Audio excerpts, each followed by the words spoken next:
Francisco Santoro de Lavô, professor de História, mais uma vez aqui nesse maravilhoso canal. Dê um link aí, gente, pra gente bombar, que esse canal tá muito legal. Eu falo sobre a história humana e, para legitimar, eu utilizo como fonte de pesquisa a Bíblia Sagrada. Então, esse canal é assim, eu falo sobre a história humana e vejo se a Bíblia legitima o que a gente está falando. Hoje, eu vou falar com vocês sobre Roma. Aí Roma é até relativamente fácil, né? Porque na Bíblia tem uma carta de Paulo aos romanos e um capítulo inteiro dedicado a romanos, né? Então, e a história também de Jesus Cristo, né? Que foi durante esse período do Império Romano. Então, a Bíblia, ela legitima a história do Império Romano muito bem. Então, hoje eu vou sintetizar um pouco da história do Império Romano em si, vou sintetizar, porque senão seria muitas aulas, mas vou falar de uma forma que vocês consigam entender, tá bom, gente? Olha, esse império chamado Império Romano, na verdade, já foi monarquia e já foi república, só que depois foi império. Ele durou 1000 anos. O império, 500 anos, a monarquia, a república, dividido os outros 500 anos do Império Romano em si, podemos falar assim, né? Dessa dinastia romana. Bom, os romanos construíram esse maior império, ele se alastrou pela Europa, pela Ásia Menor, pelo norte da África. Ele nos legou a urbanização, a rede de esgoto, as calçadas, os espaços públicos, sabe? Na literatura, as obras de Tito Livio são importantíssimas. O direito. É legal que eles não legou o direito até hoje. A lei é dura, mas é lei. Isso estava escrito no direito romano. E tem outra também, tem assim, como é que é? Na dúvida, absolva-se o réu. E isso é uma lei romana que utilizamos até hoje. Incrível, né?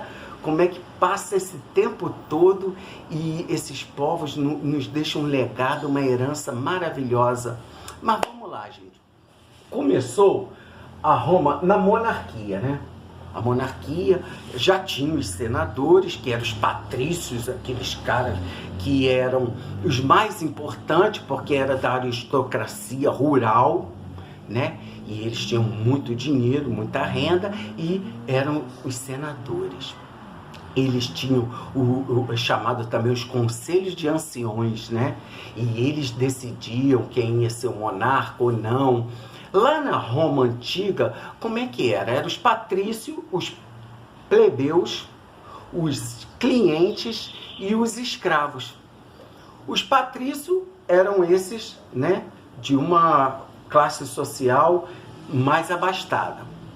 Vinha depois os plebeus, que era a maioria da população, eram os comerciantes, os artesãos, os pastores. Depois nós tínhamos os clientes, que serviam aos patrícios, a hora que eles quisessem. Se eles precisassem de alguém para servir a eles, eles chamavam os clientes. E tinha os escravos, que eram aqueles que eram recrutados entre os povos inimigos conquistados. Os plebeus que tinham dívida, quem era muito endividado virava escravo. Já pensou se isso acontece hoje? Eu acho que o Brasil teria a maior população escrava do mundo de novo, porque está todo mundo no sufoco endividado, né, gente?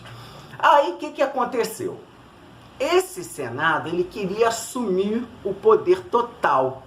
E aí, para legitimar isso, durante o período em que Tarquínio, o soberbo, olha o apelido que deram o cara, o soberbo. Quer dizer, se você tiver um apelido assim de soberbo, cuidado, hein, porque ninguém gosta de você. Então, cara, ele foi deposto pelos senadores. E para legitimar isso, é uma história assim, uma história triste. O Sexto, o filho mais novo dele, violentou uma jovem. E os patrícios aproveitaram isso e criaram aquele terror todo que realmente tem que criar, porque é um crime absurdo, hediondo, e ele foi posto para fora da monarquia. E aí eles criaram o quê? Eles criaram a república. A república eles criaram para dominar, porque eles criaram uma assembleia que fazia votações de diversos assuntos, entre eles assuntos religiosos, a nomeação de representantes para cargos públicos, né? Tinha na Assembleia também o centuriato, né? A centuriata, que eles se reuniam para eleger um magistrado, né? Aí tinha o magistrado, eram os cônsules, os censores, os edes, né? E os questores. Cada um tinha uma função. Os cônsules presidiam o Senado, né? E a Assembleia. Os censores tinha a atribuição, era ver a renda, sabe? Saber quanto cada um ganhava, quanto cada um poderia pagar de imposto. Os edes eram responsáveis pelo espaço urbano, né? E os questores controlavam o dinheiro público. Esses já controlavam o dinheiro público, tá? Então, gente, a República era muito interessante, essa República, mas também ela começa a entrar em crise. Por quê? Porque começam a ter briga pelo poder. Entendeu? Eles começam a brigar pelo poder.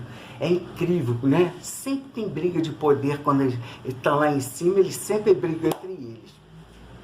E aí eles criaram os triunviratos. Triunviratos era uma junta que governava o país. Primeiro foi uma junta militar, depois foi uma junta da elite romana, né?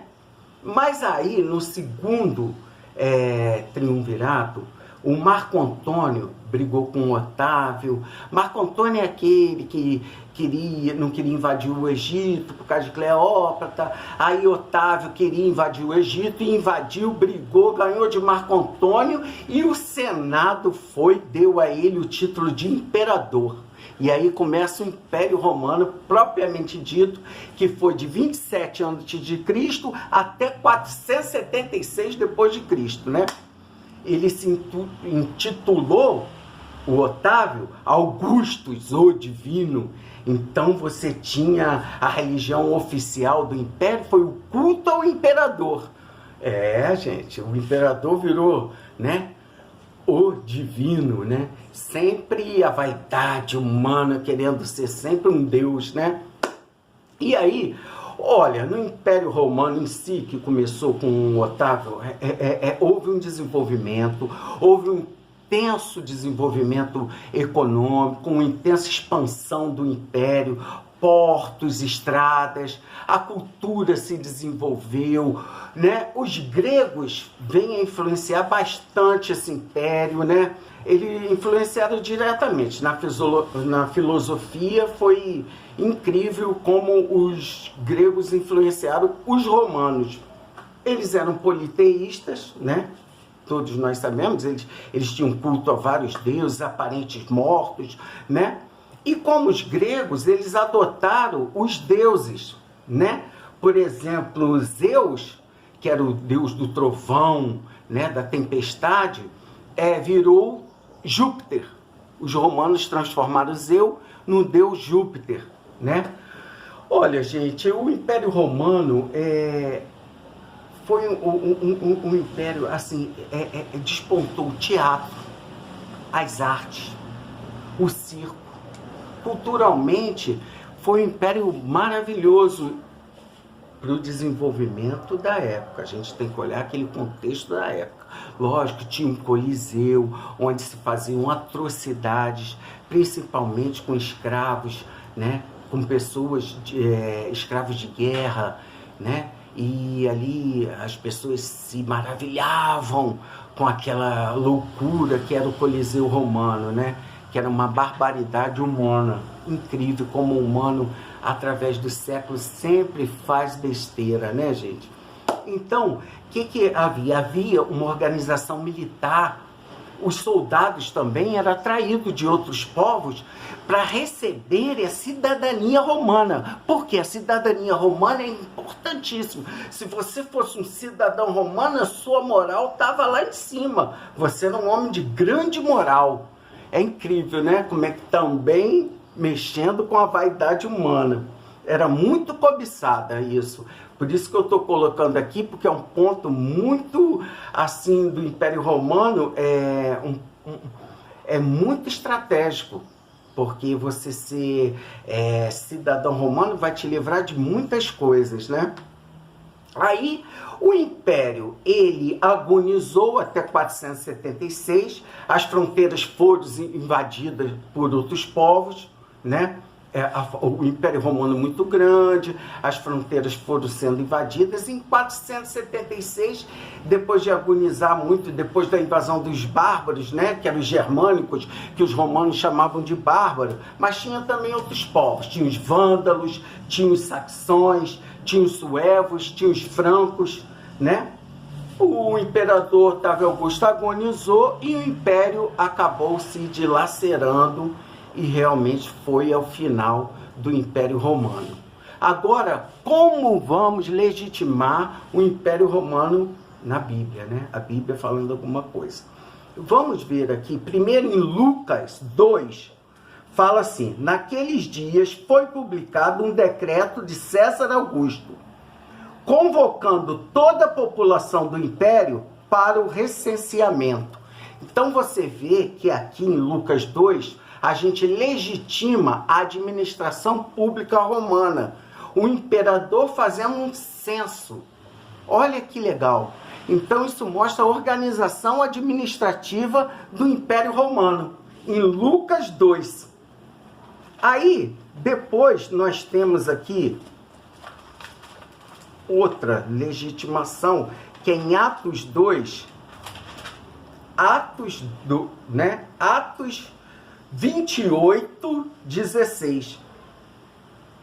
Uma vez em Roma, foi permitido a Paulo morar por sua conta, tendo em sua companhia o soldado que o aguardava.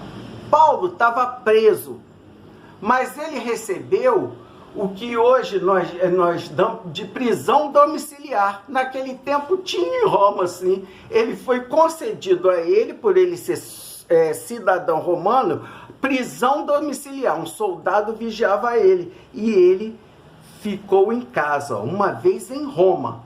Então, legitimando as leis.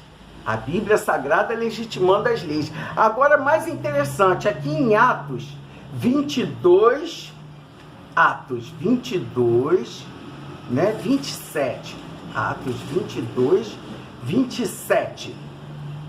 Olha só que interessante isso aqui, como vai legitimar o que eu falei para vocês.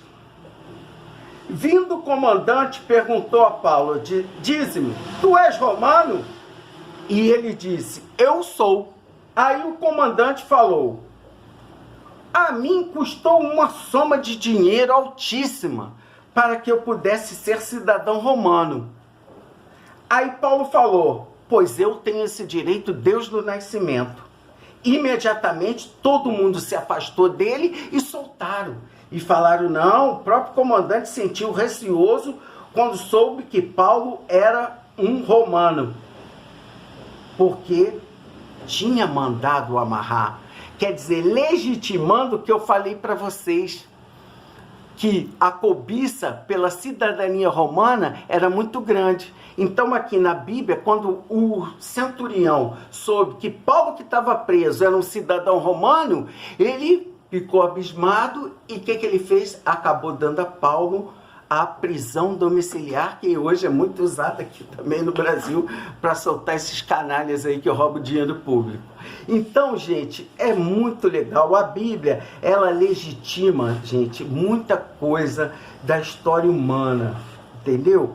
Agora, temos também lá em Mateus 2:1, Mateus 2:1, fala sobre Herodes. Herodes, Pôncio Pilatos, são aqueles que participaram diretamente, né, da história de Jesus Cristo. Herodes, ele foi um puxa-saco, ele de manobra em manobra, ele foi declarado governador da Judéia, porque o Império Romano dominou toda a Judéia naquela época, um pouquinho antes de Cristo, e depois com Jesus Cristo na Judéia, pregando a palavra de Deus, quem comandava ali era o Império Romano, até na sua crucificação, que foi o governador Pôncio Pilatos. Não era mais Herodes, que tinha sido destituído, foi Pôncio Pilatos que decretou que Jesus deveria ser morto, aí ele lavou a mão, aquela história toda.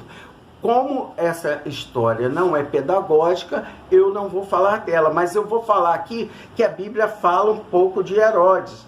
Aqui na parte 2:1, ele fala: tendo Jesus nascido em Belém, Judéia, em dias do rei Herodes.